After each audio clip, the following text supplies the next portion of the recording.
시청자 여러분 안녕하세요. 오늘은 2018년 4월 15일 일요일입니다. 1월 시즌은 한국 정시와 세계 정시, 이 글로벌 경제 상황을 점검하는 날입니다. 오늘 강의 주제는 지금 이번 주에 미국이 시리아를 폭격을 했지요. 그래서 이 시리아 사태가 앞으로 한국 경제나 세계 경제 또 주식 시장에 어떤 영향을 미칠 수 있는지 시리아 사태를 긴급 현안을 먼저 점검을 해보고요. 그리고 한국과 세계 정시 상황, 그리고 글로벌 경제 지표 상황, 또 2, 4분기, 지금 4월 달에 2, 4분기가 시작되는데 2, 4분기에 한국 정시, 이 코스피 어떻게 전개될 것인지 오늘 이렇게 글로벌 거시경제 전체를 놓고 오늘 통찰력 학습을 해보도록 하겠습니다.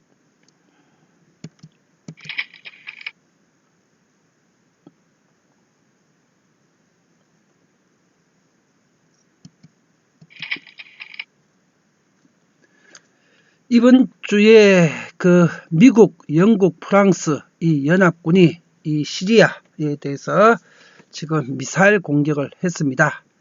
자, 그런데 이게 왜 문제가 되는가 하면은 단순히 시리아가 중동에 있는 한 개 국가의 의미를 넘어서 가지고 지금 시리아 정부가 2011년부터 러시아의 군사 지원을 받아 가지고 시리아 정부가 시리아 반군들하고 지금 내전 상태에 있습니다.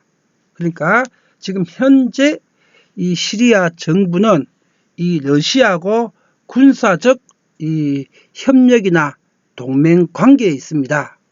그러니까 미국, 영국, 프랑스 연합군이 시리아를 공습한다는 것은 결국 미국과 러시아가 궁극적으로 대지전을 시리아에서 대지전을 치르는 양상이 되지 않느냐.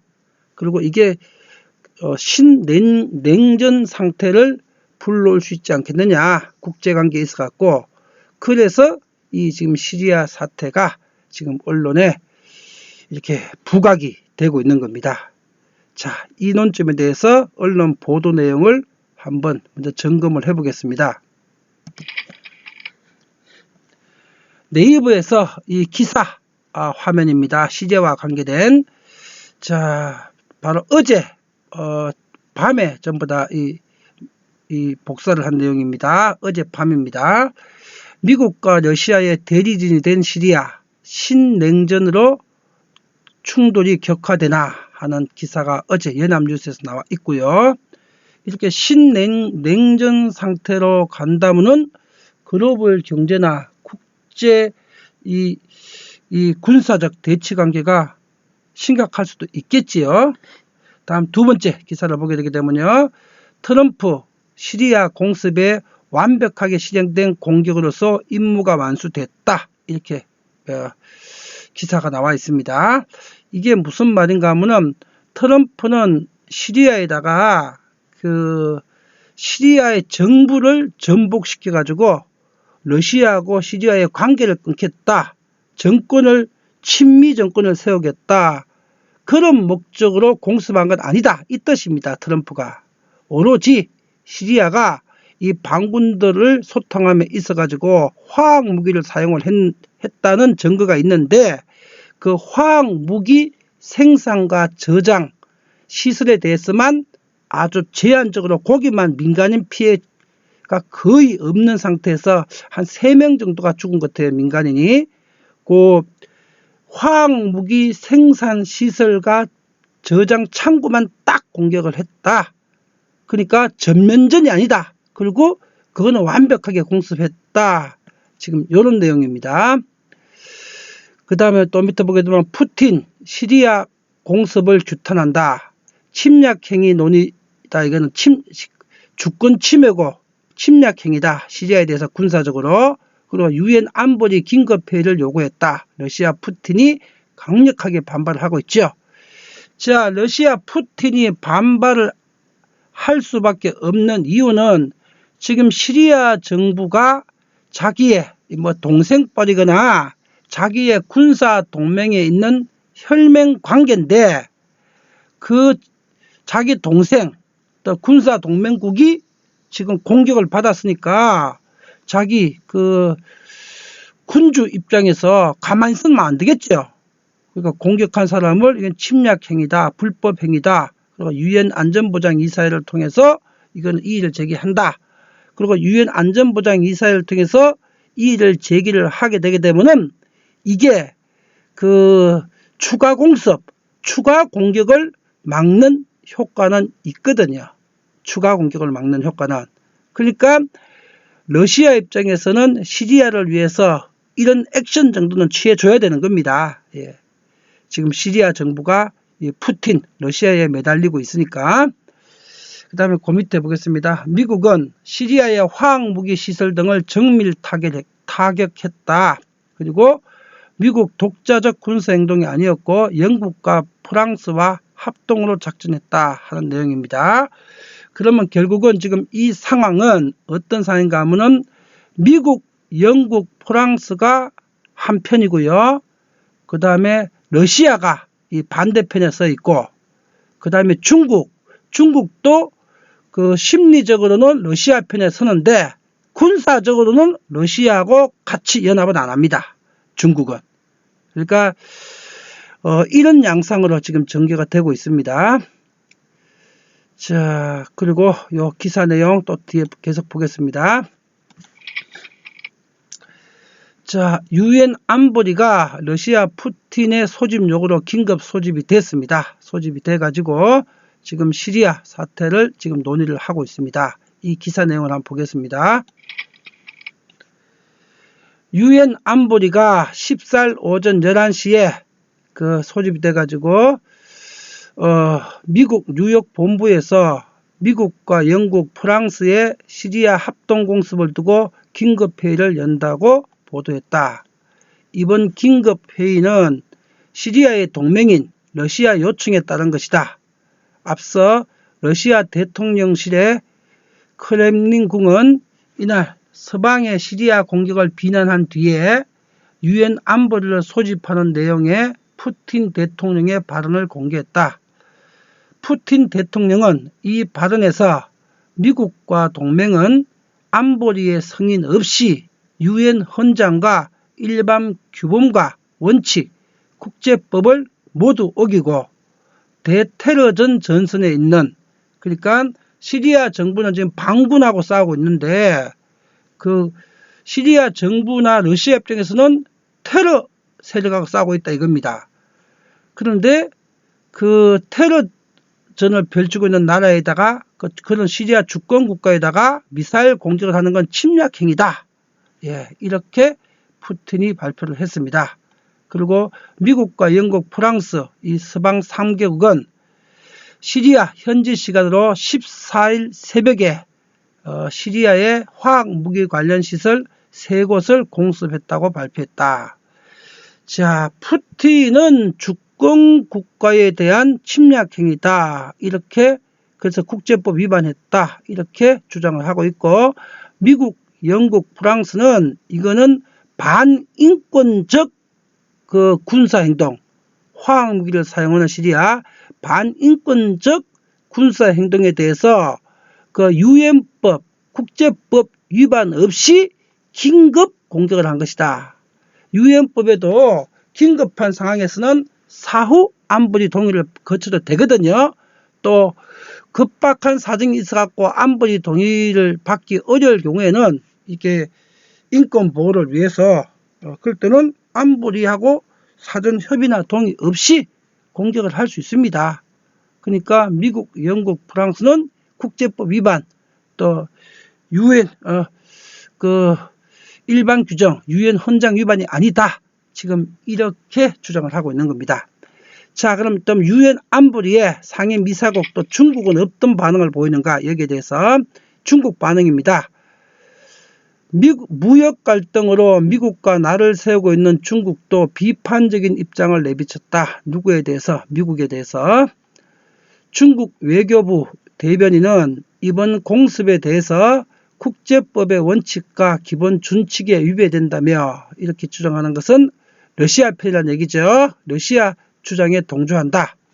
또 앞으로 시리아 문제 해결에 새로운 복잡한 요인을 제공할 것이라고 비판했다. 자, 이렇게 발표가 됐습니다. 그런데 중국 외교부가 공식적으로 발표한 내용 중에서 가장 미국을 비난하는 강한 내용이 이 내용입니다. 그런데 이 말은 앞으로 새로운 복잡한 요인을 제공할 것이다. 국제법 원칙에 위배됐다. 이런 성명서 정도가 가장 강력한 중국의 반발입니다. 이 말은 러시아나 시리아에 심정적으로는 같은 편을 들지만은 그러나 군사적으로 같이 행동할 의사는 전혀 없다. 중국은 그 뜻이고요.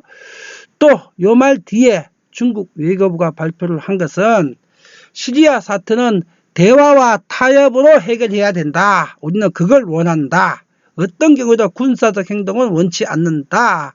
그 말도 중국 외교부가 발표를 했습니다. 그러니까 말하자면 중국은 표면적으로는 러시아 편을 드는 것 같지만은 지금 중재자 역할을 하고 있습니다. 그러면은 유엔 안전보장 이사회에서도 지금 러시아와 미국이 극단적인 대립을 하고 있는데 지금 중국이 실제로는 중재자 모드를 유지를 하고 있기 때문에 이게 극단적으로 군사적 충돌로 이어질 수 있는 가능성, 또 앞에서 신문 기사에서 본 것처럼 이게 신냉전 체제로 미국과 러시아의 전쟁 상황까지 가지 않느냐 하는 이런 일은 전혀 있을 수가 없다는 걸 뜻하게 됩니다.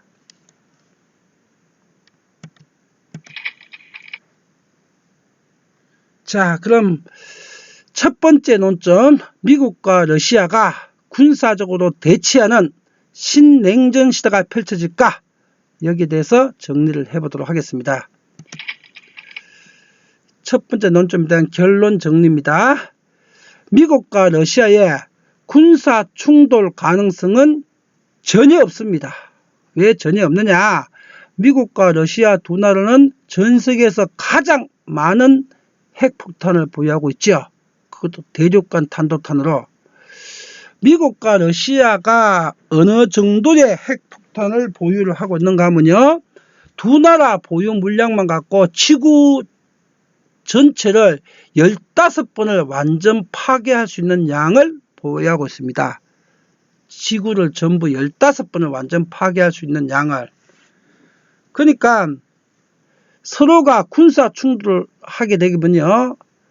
그 핵미사일을 쓸 수 있는 상황이 돌발적으로라도 발생을 할 수가 있거든요.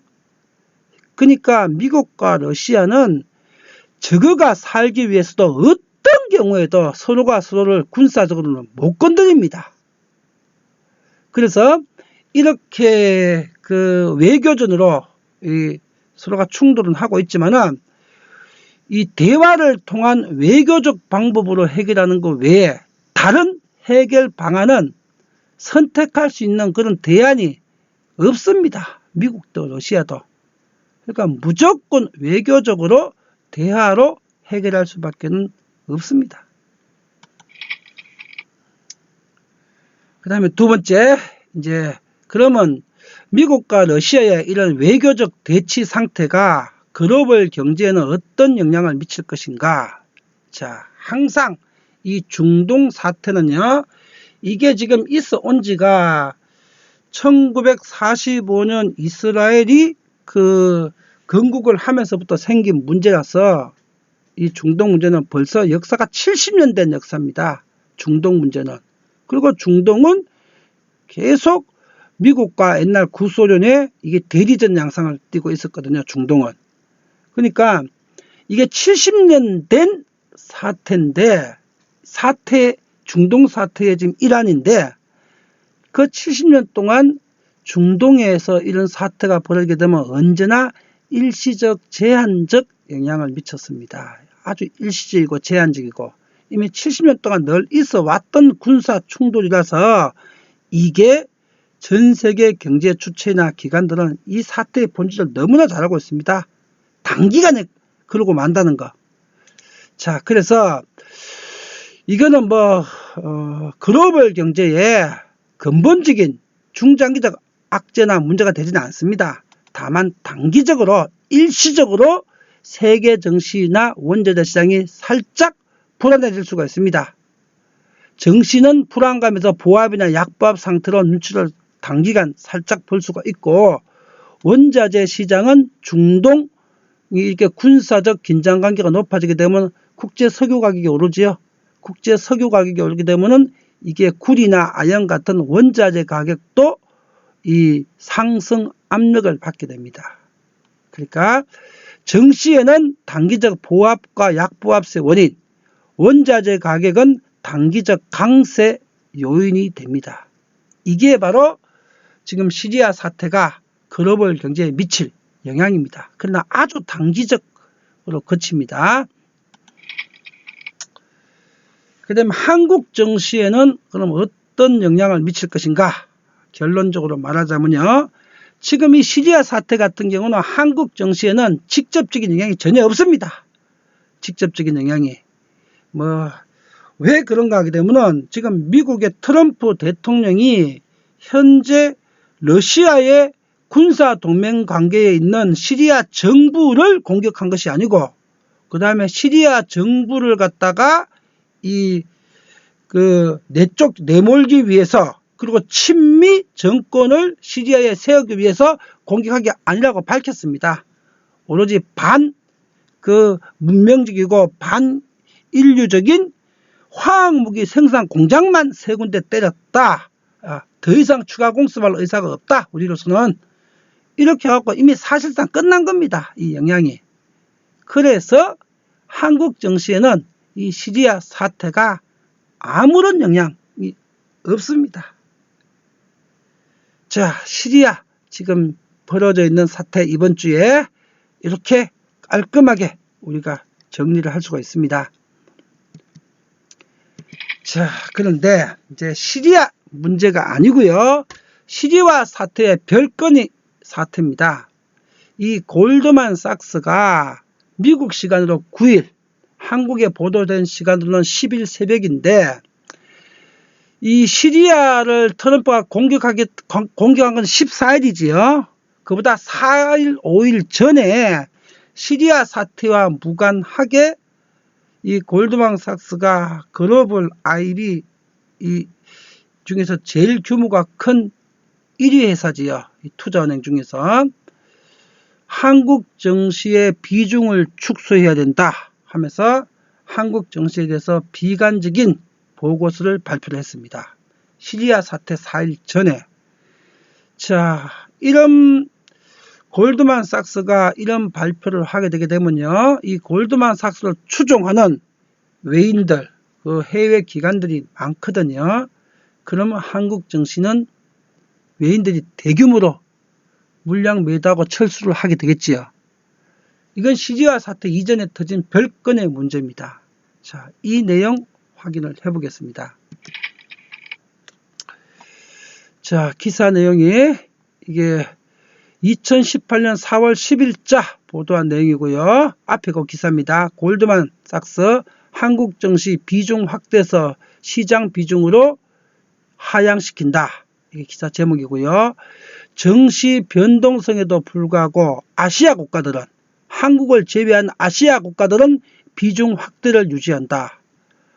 다른 나라에는 더 투자해라 아시아. 그런데 한국에만 비중을 축소해라. 이렇게 골드만삭스가 발표를 했습니다. 9일 공개한 투자 보고서에서 골드만삭스는 미국과 중국의 무역 갈등으로 높아진 시장 변동성에도 불구하고 아시아 증시의 투자 매력은 달라진 것이 없다면서 한국만 빼고 모든 시장의 실적이 개선됐다고 밝혔다. 한국만 아시아에서 지금 뒷걸음질 치고 있습니다. 이유는 너무나 잘 아시죠?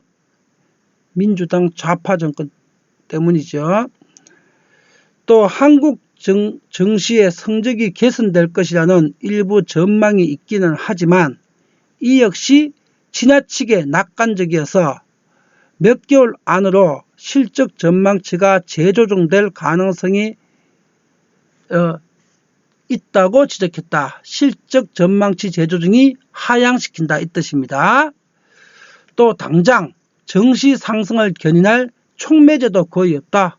민주당 좌파 정권이 분란을 일으키고 있으니까. 그런데 이 골드만삭스가 작년까지만 하더라도 이렇게 이 투자 보고서를 발표했습니다. 한국 증시 2018년도에 코스피 지수 2,900까지 갈 수 있다. 비중을 공격적으로 확대해라. 작년까지만 해도 골드만삭스가 이렇게 발표를 했습니다. 그러다가 민주당 정부가 지금 이제 집권한 지 한 1년쯤 됐는데 1년 동안 상황을 지켜보게 되니까 상황이 그게 아니라는 거죠. 그래서 입장을 1년 만에 번복을 한 겁니다. 이 골드만삭스가. 근데 저는 작년 이미 7월 달부터 지금 이 4월 10일 날 원래 4월 10일 날 골드만삭스가 지금 발표한 내용을 저는 작년 2017년 7월 30일 날 이미 우리 명경 채널에서 이런 내용을 올려드렸습니다. 한국 증시 비중 축소하고 내년에 위험하다고. 자, 그리고 계속 보겠습니다. 그러나 중국은 역내 실적 개선 전망과 이게 중국 내수시장이 점점 서비스업과 내수시장이 커져가고 있다는 얘기입니다. 그리고 해외 상장 기술, 자국 거래 가능성, 알리바바 같은 걸 중국 증시에도 또 추가로 올립니다. 또 중국 A주가 MSCI 지수에 편입돼 가지고 올해 5월부터 또 9월부터 이제 외국인들이 투자를 할 수가 있죠. 투자 지분을 확대할 수가 있죠. 그리고 지난주에 보아보 포럼을 통해서 시진핑 주석이 중국의 그 금융시장이나 제조업 시장의 개방을 확대하겠다. 그리고 외국인 투자 지분 한도를 철폐하거나 대폭 완화하겠다 하는 시장 개방의 의지를 또 지난주에 표명을 했지요. 그러니까 올 하반기에 지금 5월달 이후서부터 올 12월달까지 중국 증시에는 많은 외국 자본들이 몰려 들어갈 수 있는 모든 여건이 다 성숙해 있습니다. 그리고 중국이 수출과 국가 주도의 투자 위주로 성장을 하다가 이제 내수 시장의 소비와 서비스 산업으로 성장을 하는 시대가 지금 올해서부터 본격적으로 이제 시작이 됐거든요.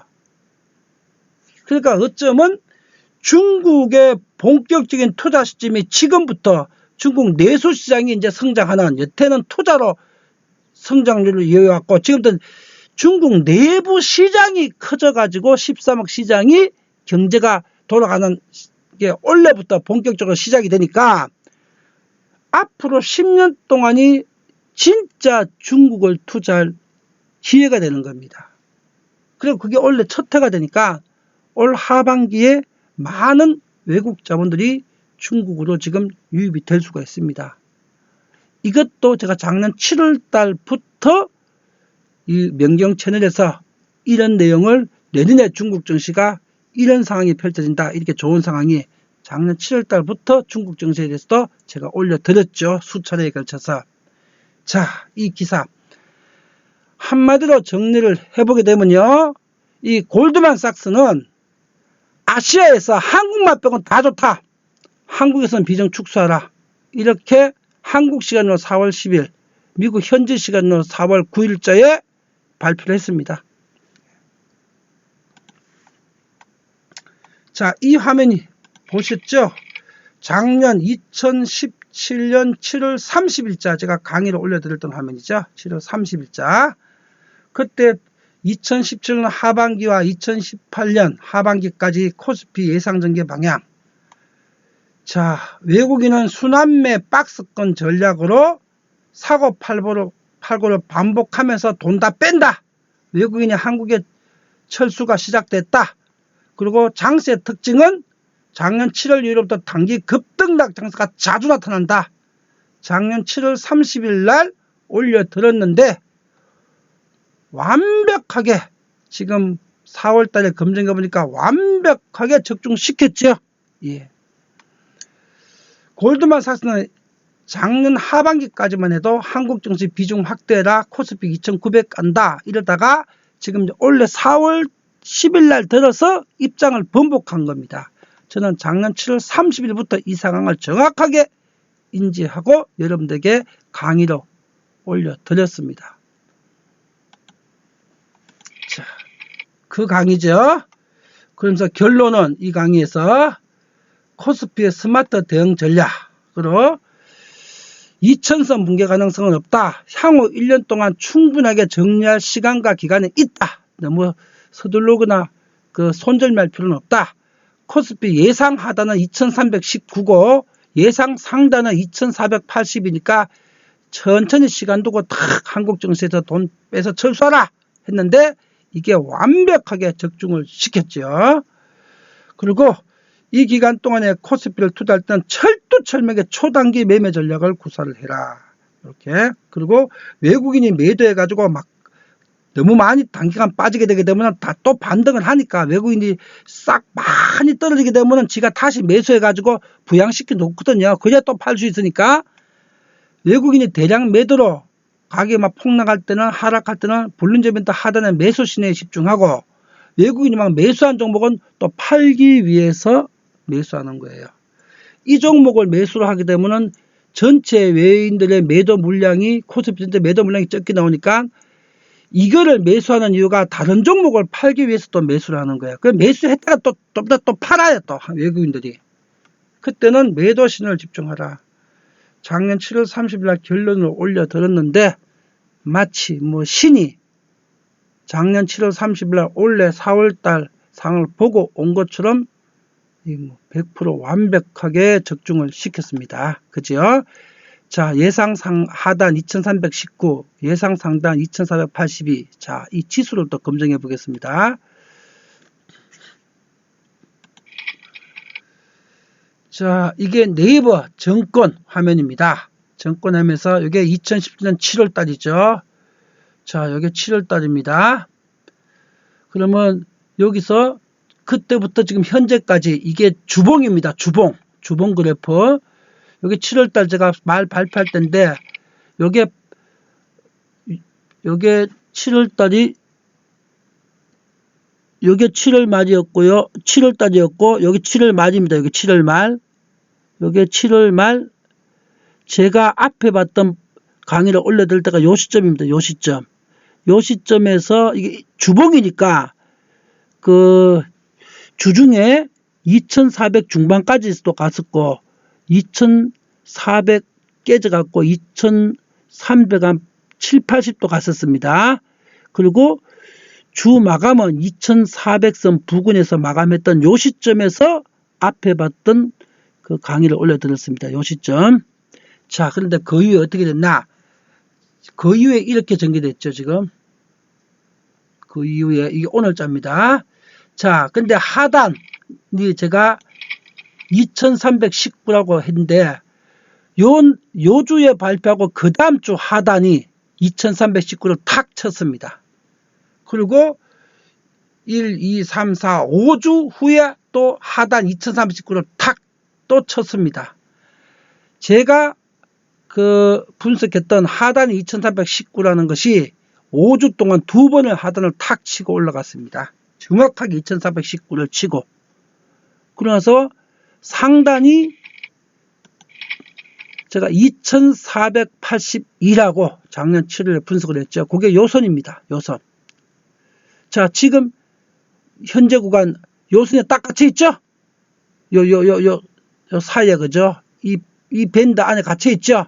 그리고 여기서 바닥 치고 상단 올라갔다가 상단을 잠시 초과를 했다가는 하면은 다시 하단을 떨어지죠? 다시 그 밴드 아래로. 그리고 다시 치고 올라갔다가 2, 3주 치고 올라갔다가 다시 상단 밴드 아래로 내려와가지고 지금 밴드 안에 딱 갇혀 있죠? 상단은 이게 어깨 가격이죠? 예. 하단은 완전 바닥을 차단했죠? 완전 바닥, 진바닥.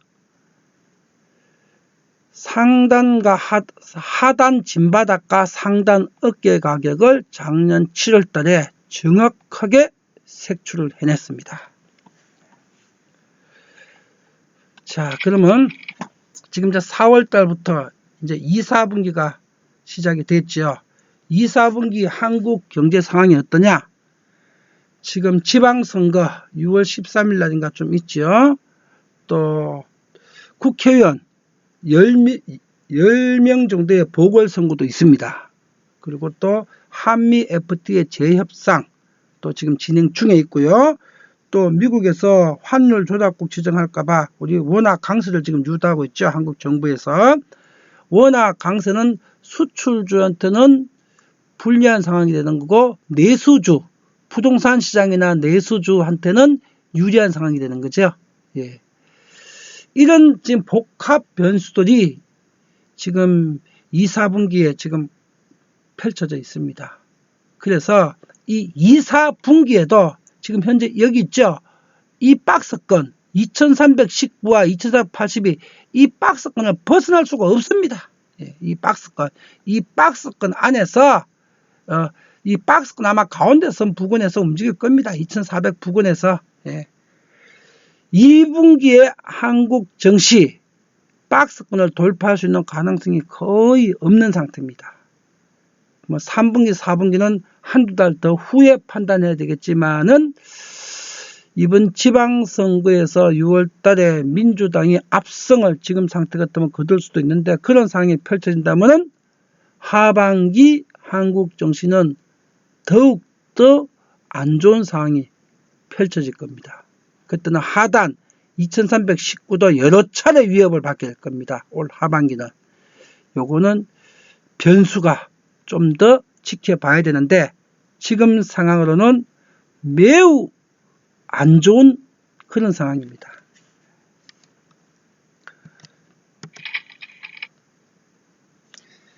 자, 지금 세계 증시와 글로벌 경제 지표를 라이브 화면으로 지금 이제 마지막 결론으로 정리해 보도록 하겠습니다.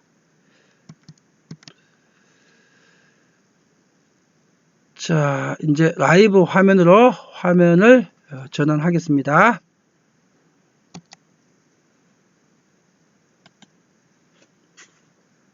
자, 이 라이브 화면이 네이버의 금융 코너입니다. 네이버의 금융 코너, 금융 홈입니다.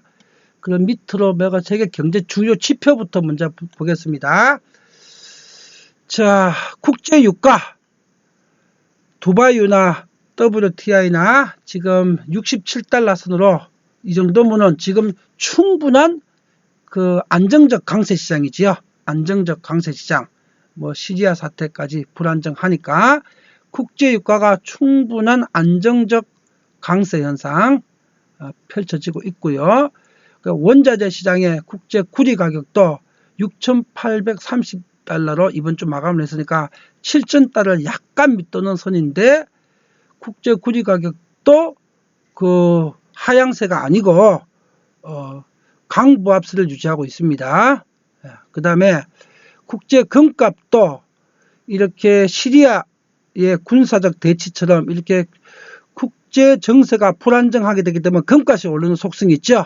그래서 국제 금값도 조금 올랐습니다. 그런데 뭐 시리아 사태가 장기전이 되거나 또 뭐 이렇게 이 광범위한 이 악영향을 미치는 건 아니라서 조금 상승하는 정도에 그친 거죠. 자, 그래서 지금 세계 경제의 핵심 지표들 이 국제 유가, 국제 금값, 국제 원자재 시장은 지금 시리아 사태를 반영해 가지고 소폭의 상승, 강보합세 현상이 지금 나타나고 있습니다. 다음에 이 코스피 동향 보겠습니다. 코스피의 기술적 분석 잠깐 한번 보겠습니다. 코스피 기술적 분석을 보자면요. 자, 코스피 일봉의 지금 볼린저 밴드 한번 보겠습니다. 자, 일봉 볼린저 밴드 보면 하단이 거의 수평에 가깝고 그러면 상단이 밑으로 내려오고 있죠. 밑으로. 이게 하단이 수평이면 더 이상 안 떨어진다. 그 다음에 상단이 밑으로 내려오고 있게 되기 때문에 불업 상태다. 그러니까 상승 장세의 무릎 상태다 그 뜻입니다. 그런데 하단 기울기가 매우 완만하고 그 다음에 이 바닥에서 무릎으로 올라오는 상황도 지금 완만하게 올라오고 있죠. 그런데 이 중심선이 지금 밑으로 내려오고 있는 상태예요. 중심선이. 그래서 완만한 상승세에는 있는데 큰 힘은 없다. 예, 그런 상태입니다. 그래서 코스피 다음 주 상황을 예상을 해보자면요. 지금 보합이나 강보합 정도 선일 것이다. 다음 주 코스피 보합이나 강보합. 예. 뭐 상승 지금 단계에 있는데 큰 에너지가 없는 상승 단계의 무릎 구간이다. 예. 그래서 다음 주에 잘하면 강보합 안 그러면 보합 상태 정도로 지정될 걸로 지금 예상이 됩니다. 기술적으로는. 그러나 올 2, 4분기 지금 4, 5, 6월 코스피는 큰 기대를 못한 상황입니다. 다음에 해외 증시 동향 한번 보겠습니다. 자, 미국 증시죠. 다우, 나스닥, S&P, 시리아 공습 영향으로 주말에 좀 빠졌습니다. 좀 빠졌고 가장 중요한 다우지수 우리 점검 한번 해보겠습니다. 다우지수 그래프 점검 한번 해보겠습니다. 기술적으로. 자, 다우지수 상황 일봉으로 한번 보고, 자, 확실하게 보는 게 주봉으로 보는 거였네. 주봉으로 보자면은, 주봉으로 이 지점에서 1월 달에 26,600 찍고 난 다음에 주봉으로 볼 때 지금 완만한 하락 추세지요. 이 다우 산업 지수가. 이 기간 동안에 뭐 트럼프의 무역 전쟁서부터 이번 주에 시리아 군사 공격까지 변수들이 많이 있어가지고 지금 완만하게 지금 조정을 받고 있는 상태입니다. 그러니까 이 완만한 조정이 미국이 이번 달 다음 달까지 중국하고 무역 그 전쟁 완료해서 원만한 타결을 하게 되기 때문에 이렇게 지금 상반기에 완만한 조정받았던 것이 하반기에는 상승 에너지 비축 과정이 될 수가 있습니다. 미국 증시는. 다만 다른 변수도 좀 고려해야 되겠죠. 미국 연준에서 금리를 너무 빨리 올리지만 않으면은. 그러니까 지금 미국 증시의 상반기 조정이죠. 1월 달부터 지금 고점 찍고 조정 상황이 하반기에 상승을 위한 에너지 비축 과정이 될 수도 있고, 다른 여건이 좋다면은, 만약에 다른 여건이 안 받쳐준다면은 하반기에도 계속 좀 약보합 상태로 갈 수 있는 상황이 펼쳐질 수도 있습니다. 자, 그거는 5월달 다음 달까지 중국과 무역 분쟁이 어떻게 합의를 하느냐, 그 양상에 따라서 하반기 미국 증시 방향이 나타날 겁니다. 자, 미국 증시도 지금은 힘이 많이 약화되어 있는 상태입니다. 그리고 다시 해외 증시 돌아가게 되면요. 그 다음에 유럽 증시들도 지금 이번 주에는 뭐 이거 0.11, 0.22는 보합 상태 정도죠. 유럽의 대표 증시가 독일이죠. 독일이 유럽 전체의 40%를 차지하는 경제력을 갖고 있는데, 독일 경제 주봉 한번 볼까요? 독일 경제, 유럽 경제 보게 되면은 1월달 고점 찍고 난 이후에 지금 조정을 받았다가 바닥치고 반등하는 추세라서, 유럽은 지금 내수 시장이나 인플레가 미미하게 계속 살아나고 있는 과정이라서, 유럽은 또 미국과 무역 전쟁에서 직접 그 직격탄을 약간 한 발 비껴서 있는 과정이라서, 유럽 증시는 이제 3월 중순 이후로부터 미세한 회복 단계에 접어들고 있습니다. 유럽 증시는 아직 또 유럽 중앙은행에서 본격적인 긴축도 안 하고 있기 때문에, 그래서 유럽 증시 상황은 완만한 그 미세한 그 상승 상태를 유지하고 있다. 이게 유럽 상태입니다. 그 다음에 이제 중국 증시 보겠습니다.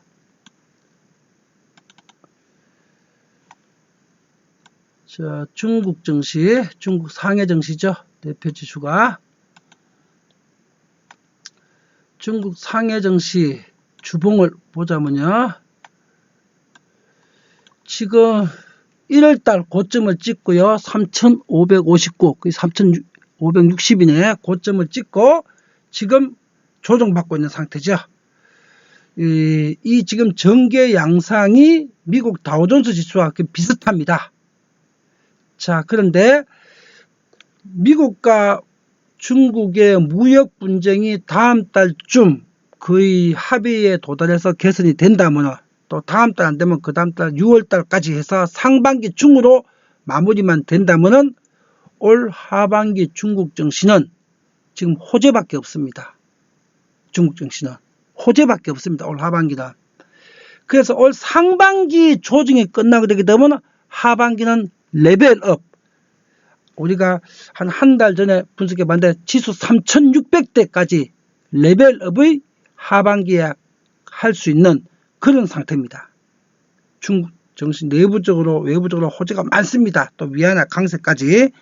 오로지 악재는 지금 트럼프가 중국을 무역 보복을 하고 있다는 건데 이것도 한두 달 내는 해결될 거거든요. 지금 원론적 합의도 했고, 그래서 올 하반기에 중국 증시는 최저 상해지수 3,600선 최저, 뭐 그 이상 뭐 3,800, 4,000 갈지 안 갈지는 또 한 달, 두세 달 후 상황을 봐야 되겠지만 그런 레벨업이 지금 기대가 되는 그런 상황이고, 지금 현재 이 조정은 그런 상승을 위한 에너지 비축의 과정, 그 에너지 비축의 시간으로 지금 판단이 됩니다. 자, 오늘 이제 세계 증시와 중요한 글로벌 경제 지표들 상황까지 오늘 다 종합적으로 점검을 해봤습니다. 또 내일 강의에서 뵙도록 하겠습니다. 수고하셨습니다.